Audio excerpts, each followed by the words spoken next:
Hi, this is Rajat Verma, and you're watching me on Filmy Mantra. फिर बाकी कहानियां क्यों नहीं चल रही? As an actor what do you feel? आ, क्या लोगों यही ने रीजन है कि लोग रिलेट नहीं कर पा रहे हैं? लोग रिलेट नहीं कर पा रहे हैं और लोगों ने ना देख लिया है यार ये सारी चीज़ें। जैसे हम लोग का भी जो कॉन्सेप्ट था जमुनिया का, वो बहुत बहुत पुराना कॉन्सेप्ट है। उस पे बहुत सारे शोज बन चुके हैं। ऑडियंस को आपको क्या लगता है था? मेकर्स डरे हुए हैं ये नया कॉन्सेप्ट लाने से? हाँ, अब चेंज किसको किसको डर नहीं लगता है कि एक चेंज को अडाप्ट करने में। हाँ कि आप अपने कंफर्ट जोन से निकलने में किसको डर नहीं लगता है। अगर मैं डर जाता तो शायद से मैं दिल्ली में ही होता, मैं थिएटर ही कर रहा होता, शायद से मैं कोई जॉब करने लग गया होता। आजकल टीवी एक्टर्स की लाइफ अच्छी है, व्हाट डू यू थिंक? आ, आपकी लाइफ कैसी है as an actor? As an actor तो कई लाइफ हम लोग की यार कभी भी अच्छी नहीं रहेगी। हेलो एंड वेलकम टू फिल्मी मंत्रा, मैं हूँ शिवम। दोस्तों, आज हमने पकड़ लिया रजत भाई को, जो कि जल्दी हाथ में आते नहीं हैं और ये खाली शूटिंग पे ही ध्यान देते, काम पर ही फोकस करते, मीडिया से थोड़ा सा दूरी बना के रखते हैं। आज फाइनली पकड़ लिया भाई, कैसे हो? मैं एकदम बढ़िया हूँ, आप बताओ। हम बहुत अच्छे हैं, आपको देखकर हमेशा खुशी होती है। आई थिंक ये दूसरा इंटरेक्शन है हमारा। एक बार पहले हम दहेज दासी में मिले दहेज थे। दासी के सेट पर मिले थे। उस टाइम से लेकर आई थिंक करीब 1 साल हो गए, 1.5 साल हो गए। 1.5 साल हो गया होगा। 1.5 साल हो गए। कितनी लाइफ चेंज हुई है आपकी इस दौरान? उस टाइम बस ये था कि हम दहेज दासी कर रहे थे, बहुत खुश थे और हम लोगों का 50 एपिसोड्स हुए थे। और आज हम लोगों का मैं जमुनिया कर रहा हूँ और जमुनिया शो हम लोग का ऑफ एयर जाने वाला है, तो अब मिले हैं हम। तो इस बीच में मैंने बहुत सारी चीज़ें देख ली कि हाँ, एक अनप्रिडिक्टेबिलिटी जो होती है एक्टर के लाइफ में, जहाँ एक दिन मैं खुशी मना रहा था पिछली बार की 50 एपिसोड हुए, हम लोग के 100 होने वाले हैं। और फॉर्चुनेटली मैंने 250 एपिसोड्स उसके दहेज दासी के शूट किया, उसके बाद वो ली पाया। और अब यहाँ जहाँ की मेरा शो ऑफ एयर होने वाला है, आज हम वो मिल रहे हैं, तो देखो कितना अनफॉर्चुनेट है। तो ये चीज़ ज़्यादा क्लैरिटी मुझे अब पता चल Same as रही है। life. Yes yes. अरे डर लगता है एज एन एक्टर कि यार ये क्या हो रहा है। आपने दहेज दासी भी ज़्यादा दिन नहीं चला था और ये भी ज़्यादा दिन नहीं चला। आई थिंक 40-45 डेज, मतलब बहुत ही कम, 1 महीने से थोड़ा सा ज़्यादा। एज एन एक्टर थोड़ा सा डर फील होता है कि यार अब क्या करना है। अब ऐसा क्या कर दे, हम एक्टिंग भी अच्छी कर रहे हैं, सारी चीज़ें अच्छी है, उसके बावजूद भी स्टोरी लाइनअप भी अच्छी है जी। उसके बावजूद भी शो ऑफ एयर जा रहे हैं। मेकर्स ये डिसीजन ले रहे हैं कि ऑफ कोर्स मेकर्स एक डिसीजन लेना पड़ता है कि भाई हमें शो ऑफ एयर जा रहा है। Right right. As an actor थोड़ा सा डर फील करते हैं आप अभी? नहीं, मुझे उतना नहीं दहेज दासी जितना मुझे एक्सपेक्टेशंस थी मेरी, उससे कई ज़्यादा चला। हमने 1 साल 2 महीना शूट किया, तो करीबन 300 एपिसोड या 280 एपिसोड शूट किया हमने। तो वो मुझे उतना, जब जब ज़्यादा एक्सपेक्टेशंस लेके ना चलो और वो उतना ज़्यादा कर जाए, तो तो 1 साल आपको लगता है कि इट्स गुड यार, तो बढ़िया है। और फिर मैं प्लस ऐसा इंसान हूँ कि ना कि मुझे शॉर्ट टर्म प्रोजेक्ट्स जो होते हैं ना, वो मुझे ज़्यादा अट्रैक्ट करते हैं अपनी तरफ, क्योंकि मैं लोगों से बोर हो जाता हूँ, मैं कहानी से बोर हो जाता हूँ, मैं कैरेक्टर से बोर हो जाता हूँ। बोर हो जाते हो? मैं बहुत ज़्यादा टाइम तक करते हैं ज़्यादा टाइम से नहीं कर सकता मैं। मुझे पहले तो मैं ऐसा होता था कि मैं पूछता ही था कि ये फाइनाइट सीरीज ही है ना, मुझे नहीं लंबा काम करना। मुझे ऐसा है कि मैं बस अब नए सेट पे जाना चाहता हूँ, नए कैरेक्टर पे काम करना चाहता हूँ, नए लोगों से मिलना चाहता हूँ। क्यों ऐसा? पता नहीं, लाइफ इज़ टू शॉर्ट यार। मुझे लगता है कि आप एक ही जगह पर रहते हो ना, तो आप खाली होते चले जाते हो, कुछ नया नहीं सीख रहे होते हो। आपके अंदर जो आर्ट या क्राफ्ट जो भरा हुआ था, वो खर्च होता चला जाता है। उसके बाद एक खाली टाइम एक एक्टर की लाइफ में बहुत ज़रूरी होता है। जब आप नए स्किल्स पे काम कर रहे होते हो, नए लोगों से मिल रहे होते हो, तो बहुत सारी चीज़ें, नए कैरेक्टर्स को ऑब्जर्व कर रहे होते हो, तब आपके अंदर बहुत सारी चीज़ें भरती हैं। तो फिर उसको आप जाके कहीं पर यूटिलाइज़ करते हो, और जब तक वो ख़त्म ना हो जाए तब तक आप काम करो। फिर उसके बाद भाई नई जगह पर जाओ। और I am privileged, I am really grateful for that कि मैं ऐसे स्ट्रॉन्ग डिसीजंस ले सकता हूँ। मेरा इतनी स्ट्रॉन्ग मेंटालिटी है कि मुझे काम ज़्यादा टाइम तक एक प्रोजेक्ट पे नहीं करना है। कि आई एम प्रिविलेज कि मैं आज ये कह पा रहा हूँ, तो इट्स गुड। बाकी मेरा तो, मुझे तो अब तक, मुझे मतलब यही मेरा थॉट प्रोसेस रहा है कि मैं ज़्यादा एक प्रोजेक्ट पे कर नहीं सकता हूँ। अगर वो ऐसे इंसान की ना ऑब्जर्वेशन पावर बहुत अच्छी होती है। जी। उनको ये पता चल जाता है कि यार ये ना ज़्यादा टाइम तक टिकने नहीं वाला है, या मुझे ज़्यादा टाइम तक ऑफ कोर्स इंटरेस्ट नहीं रहने वाला, like you said. As an actor क्या फील करते हैं आप, मतलब अपने बारे में, कि यार मेरे अंदर ये चीज़ें सबसे डिफरेंट है, क्या ये दूसरे एक्टरों में नहीं है, ये मेरे अंदर है? मुझे बस आपने वही ऑफ कोर्स अपने बारे में तो ऑब्जर्व किया ही जी होगा। जी जी, एक सेल्फ रिफ्लेक्शन का टाइम जो मिलता है ना, तो फिर उस टाइम यही चीज़ें होती है। कि मुझे ये लगता है कि वो मेहनत जो है ना, मेहनत ही आपको डिफरेंशिएट करती है, I guess, as an actor. और बहुत सारी स्किल्स भी होते हैं जिस पे आप डिफरेंशिएट करते हो बाकी एक्टर्स लोग के साथ। तो क्योंकि लोग ना चीज़ें मिलने के बाद मेहनत करना कम कर देते हैं, तो मुझे लगता है कि मैं उनमें से नहीं हूँ। मैं और ज़्यादा मेहनत करने लग जाता हूँ। मुझे बस वो चाहिए होता है कि एक बेंचमार्क होता है उस कैरेक्टर का लेके कि मुझे ये प्रूव करना है, मुझे ये काम करना ही है और ये कैरेक्टर निकालना ही है। तो उसके लिए नो मैटर व्हाट मैं उस पे लग जाता हूँ और वही मेरा ड्राइविंग पॉइंट होता है। तो मुझे लगता है कि ये जो मेहनत है ये बाकी एक्टर से मुझे डिफरेंशिएट करती है। और जो मेरा प्रोसेस है कि मैं जितना कोशिश करता हूँ कि उस कैरेक्टर को, चाहे वो जैसा लिखा हो, मुझे वो उस कैरेक्टर को रिलेटेबल दिखाना है, दिखाना है कि अगर उनको चाहिए हीरोइज्म चाहिए, अगर जो डायरेक्टर है उन सबको चाहिए कि हीरोइज्म दिखना चाहिए, लेकिन मैं वैसा नहीं सोचता हूँ। मुझे हीरोइज्म नहीं चाहिए, मुझे चाहिए कि भाई वो कैरेक्टर रिलेट करना चाहिए ऑडियंस, एग्जैक्टली, उनको दैट इज द लगना पॉइंट। चाहिए कि ये यस हमारे आसपास से गया हुआ है, ये बंदा ऐसे हमारे आसपास रहते हैं, देन टू वो एक हीरो है। तो मैं उस वेरी पर नाइस। फोकस करता हूँ।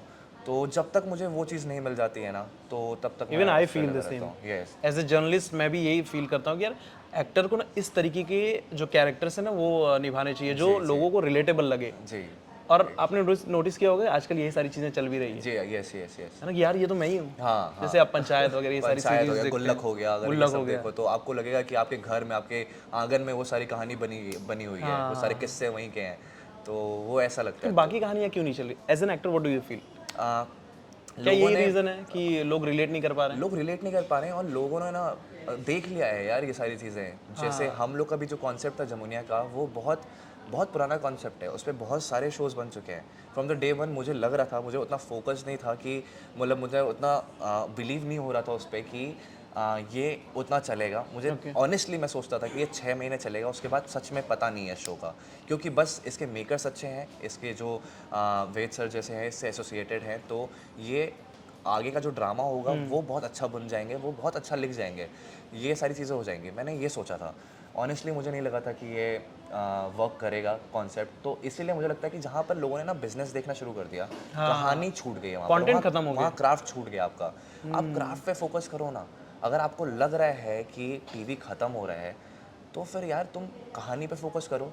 जैसे फिल्म थी, फिल्मों का टाइम था, तब टीवी आया तो लोगों को लगा कि भाई अब टीवी ही चलेगा, फिल्में नहीं चलेंगी। करेक्ट। लेकिन फोकस अब ऑडियंस हर चीज़ की हर जगह पर है, ठीक है।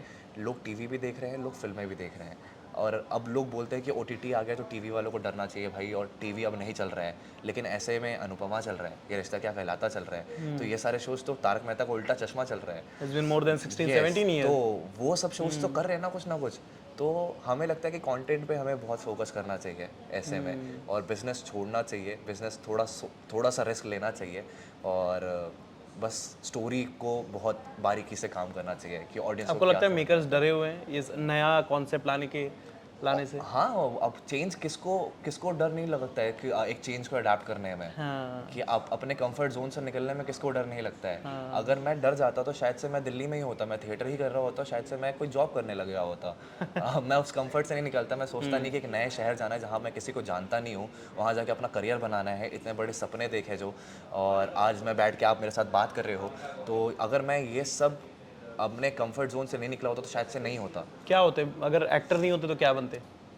इंजीनियर? मैं सोचा ही नहीं एक्चुअली, पता नहीं, बस इंजीनियरिंग कराई गई थी मेरे को, लेकिन मैंने बीच में ड्रॉप कर दिया था, फिर मैं बीजीएमसी यार करने लगा। ऐसा क्यों होता है कि मुझे लगता है कि 70-75% जो बॉलीवुड में एक्टर्स हैं, टीवी में एक्टर्स हैं, वो इंजीनियर रहे हैं या पढ़ाई की है या रह चुके हैं। पता नहीं, इंजीनियर्स मुझे लगता है कुछ ज़्यादा ही अलग दिमाग वाले होते हैं, जो उन्होंने लाइफ ना बहुत ज़्यादा देखी है शायद, कि Like जो what?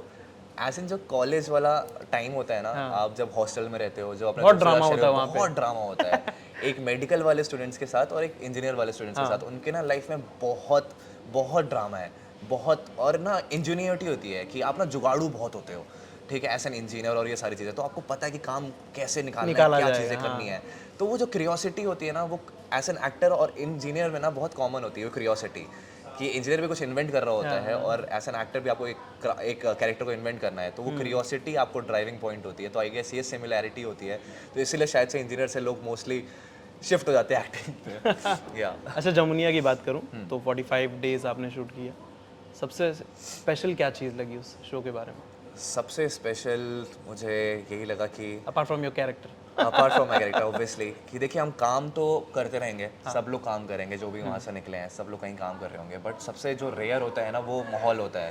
ठीक है, वो माहौल मिलना फिर से बहुत मुश्किल हो जाता है। जो अच्छा set माहौल था of- वहाँ पे, set पे? बहुत अच्छा पॉजिटिव, बहुत अच्छा माहौल था, सेट बहुत अच्छा था, और जो प्रोड्यूसर्स थे वो लोग भी कुछ ऐसा अपने आप को रेस्ट्रिक्ट नहीं कर रहे थे कि इस शो का बजट कम है तो हम ये चीज़ नहीं देंगे या ये चीज़ नहीं करेंगे। वो अपना 100% दे क्या रहे थे। चीज़ नहीं देंगे? मतलब ऐसे जैसे प्रोडक्शन वैल्यू होती है, आप खर्चे उस हिसाब से नहीं करते, आप सोचते Floor हो AC नहीं होगा। यस बोले कि आप कहीं ना कहीं बजट कट डाउन करने लग जाओगे, लेकिन शून्य स्क्वायर अपने स्टोरी स्क्वायर प्रोडक्शन, ये प्रोड्यूसर्स जो हमारे थे उन्होंने कुछ कॉम्प्रोमाइज़ नहीं किया, उन्होंने सब कुछ अच्छे से दिया, और वो ध्यान दे रहे थे कि कहानी के लिए क्या ज़रूरी है उसके लिए वो पूरा चीज़ें देंगे। तो अगर आपको मेकर्स इतने अच्छे मिल रहे हैं, एक्टर्स इतने अच्छे मिल रहे हैं, जो डायरेक्टर थे हमारे वैभव सर थे, तो वो इतने अच्छे मिले, तो ये जो माहौल था ना, ये सेट ऑफ फैक्टर्स, ये मिलना बहुत रेयर होता है। तो बस आपने मैं उसको आपने मिस कर पूछा रहा हूँ। नहीं कि यार इतनी जल्दी ये शो क्यों बंद कर रहे हो? मेरी बात हुई बाकी चीज़ों क्या से बोला हुई उन्होंने? कि रीजन क्या दिया? The main reason I want to know कि Reason ये तो शो यार- इतने जल्दी क्यों बंद हो रहे हैं? सारे शोज मुझे लगता है कि बस ऑडियंस हाँ। जो उन्होंने एक्सपेक्ट किया था ना कि चीज़ें स्काई रॉकेट हो जाएंगी, रेटिंग्स सब कुछ चल जाएगा या बढ़िया हो जाएगा, तो उनको स्टार्टिंग से उनको सोचना चाहिए था कि यार ये कॉन्सेप्ट ही आप सोचो ना, स्टार्टिंग में अट्रैक्ट नहीं करता। आपने सोचा हुआ है, देखा हुआ है कि ये कंटेंट कितने बार हो चुका है, तो कैसे अट्रैक्ट कर लेगा। तो ये विद ग्रेजुअली विद टाइम ये शायद से ऑडियंस को लेके आता। इस पे ये कंटेंट ऐसा ये था कि इसको टाइम हाँ, चाहिए था correct. लोगों का देखने के लिए, बट वो नहीं मिला, वो इतना टाइम नहीं मिला कहानी को दिखाने का, तो ऑडियंस का भी उसमें साथ नहीं मिला स्टार्टिंग ऑफ द शो में। तो बस बिकॉज ऑफ दैट मुझे लगता है कि इस कहानी को टाइम नहीं मिला। थोड़ा टाइम और मिलता है इसको, करीबन 50-60 एपिसोड का, और तो डेफिनेटली ये बहुत मुझे बहुत लगता अच्छा है कि show अगर था। कोई कहानी शुरू होती है ना, अगर कोई शो आप शुरू करते हो, 250 से 300 एपिसोड एटलीस्ट होने चाहिए। एकदम मुझे तब तो वो भी जाके- नहीं लगता है, मुझे तो वो भी लगता है कि आपको जो आपका स्टार्टिंग जो आप चैनल को पिच करते हो ना कि इतनी कहानी 50 एपिसोड 70 एपिसोड इतना पिच किया कि हम ये कहानी दिखाने वाले हैं, मुझे लगता है उतने पे ही काम होना चाहिए। कहानी वहीं तक रह जाती है, उसके बाद तो स्ट्रेच होता है मामला, उसके बाद तो खींचा जाता है। उसके बाद तो खींचा जाता है, उसके बाद क्रिएटिविटी चली जाती है, उसके बाद तो जॉब बन जाता है। वो राइटर रोज आ रहे हैं, उनके ऊपर प्रेशर है कि एपिसोड लिख के दे, टेलीकास्ट करना है, कल जबरदस्ती टेलीकास्ट रुका हुआ खींच है। एडिटर्स लोग पागल हो रखे हैं, वो लोग सो नहीं रहे, चीज़ें नहीं कर रहे, बस लगे पड़े हैं मशीन की तरह। तो वहाँ क्रिएटिविटी खत्म हो जाती है। आप प्री प्रोडक्शन करो, कहानी इतनी फाइनाइट रखो बस, और फिर उसके बाद उस पर काम करो, उस पर कैरेक्टर्स बनो, सारी कहानियाँ बनो, तो मुझे लगता है कि तब काम ना कुछ अलग होगा। वो रिस्क लेना भी ना, लेकिन फिर उसके बाद वहीं पर है कि बिजनेस एसोसिएट हो जाता है। हाँ, वही बात कि इतने दिन चलेगा तो भाई हम पैसे कैसे कमाएंगे, इसको खींचो, पैसे कमाने हैं। अगर एक बार माल चल गया है तो भाई इसको बेचते रहो, तो वो घिसी पिटी स्टोरी वापस से चलाते दिखाते तो रहो। फिर लेकिन आज के टाइम पे जैसे लोगों को लगता है, ऑफ कोर्स आपको टीवी पे देखते होंगे, लोग लगता है यार कितना हैंडसम है या कितनी अच्छी एक्टिंग कर रहा है, लेकिन उनके साथ क्या हो रहा है, उनकी लाइफ में क्या हो रहा है, वो लोग नहीं जानते। आजकल टीवी एक्टर्स की लाइफ अच्छी है? What do you think? आपकी लाइफ कैसी है as an actor? As an actor तो कई लाइफ हम लोग की यार कभी भी अच्छी नहीं रहेगी, कभी। इट्स अ पर्सपेक्टिव एक्चुअली, ठीक है। अच्छी तो हमेशा रहेगी, और अगर देखी जाए तो अच्छी कभी भी नहीं रहेगी, ठीक है। It's a perspective. जैसे मैं अपने जब घर से निकला था, मैं दिल्ली से जब निकला था बॉम्बे, तो मैंने यही सोचा था कि भाई स्ट्रगल भी करेंगे ना तो राजाओं की तरह करेंगे। हर जगह भाई खुशी ढूंढ लेंगे, अगर वो है तो उससे कुछ सीखने का चीज़ निकाल लेंगे, बस खुश रहेंगे, कोशिश करेंगे। तो वही चीज़ सोच के, तो खुशी का पर्सपेक्टिव है कि आप कुछ भी कर रहे हो। अगर मैं यहाँ पर बैठा हूँ तो मैं एंजॉय कर रहा हूँ, अगर मैं अपने दोस्तों के साथ हूँ तब एंजॉय कर रहा हूँ, मैं काम नहीं कर रहा हूँ तो मैं किसी स्किल पे काम कर रहा हूँ तो मैं एंजॉय कर रहा हूँ। तो वो मुझे लगता है कि पर्सपेक्टिव है एक, अगर आप उसको ऐसा लर्निंग थिंग लेके चलो तो आपको उससे बहुत सीखने Just enjoy करो अपना काम। यस, बस एंजॉय करो, क्योंकि यार गम तो बहुत है, बहुत लाइफ में भाई, बहुत सारी चीज़ों में गम ही है। बहुत परेशान है लोग बेचारे। हम तो बहुत प्रिविलेज्ड हैं, हम यहाँ पर आके बैठ के बात कर रहे हैं कि भाई एसी थोड़ा बढ़ा दो, हाँ, चीज़ें ये कर बोल लो। सकते हैं हाँ, लेकिन बहुत लोग ऐसे जगह पर हैं और वहाँ से बहुत कमाल कर गए हैं लोग, तो हम तो बहुत प्रिविलेज्ड हैं। तो हमें ग्रेटफुल रहना चाहिए जो भी चीज़ें हमें मिली है। मैं खुश हूँ। क्या बात है, बहुत अच्छा थॉट है एक्चुअली ये। हर चीज़ में आपको खुशी ढूंढनी चाहिए, चाहे वो ठीक हो चाहे ना हो, खुश रहना चाहिए। Yes. अच्छा, रानी चैटर्जी एक भोजपुरी इंडस्ट्री की एक बड़ा नाम है जी। एक बड़ी हीरोइन है भोजपुरी जी। में। उनसे कैसी रही बॉन्डिंग, मतलब वो उन्होंने आपको कैसे ट्रीट किया? अरे वो बहुत मतलब हमने सोचा था क्योंकि मेरे जो ननिहाल है, जो मेरे पापा का साइड पे है वो यूपी है। पापा जो हैं फैज़ाबाद अयोध्या साइड से हैं और मम्मी जो हैं गोरखपुर से हैं। तो वहाँ पर सब पता है कि रानी चटर्जी कौन है, भोजपुरी बहुत फॉलो हाँ, होता है उस भोजपुरी साइड। तो काफ़ी, इसीलिए yes, मैंने उस बोला ना साइड। बड़ी स्टार है तो वो। हम लोगों को भी यही लगा था, एक परसेप्शन था कि भाई स्टार के साथ काम करेंगे हम लोग और ये सारी चीज़ें, तो इनका शायद से एक ऑरा होगा, एक एटीट्यूड होगा, ऐसे बात नहीं करेंगी माइट भी। लेकिन पूरा ऑपोजिट था, वो एकदम बच्चों की तरह थी। और हम लोग कोई सीन करते थे तो उनको हम दोनों मतलब ऐसा है कि कुछ वो जोक क्रैक करती रहती थी और फिर उसके बाद एक दूसरे को देख लिया ज़्यादा सीरियसनेस वाले सीन में तो हम दोनों की हंसी छूट जाती थी। तो मतलब बहुत बच्चों जैसा उनके साथ माहौल था कि हम लोग मस्ती करते थे और बस ज़्यादा सीन्स करने को अभी उतने नहीं मिल पाए थे। अब बस होने वाला था ड्रामा कि रानी मैम हम लोग, उनका जो मधुमती कैरेक्टर है वो हम लोग के घर में आने वाला था, तो अब डेली शूट करने वाले थे बट वो हो नहीं पाए इवेंचुअली।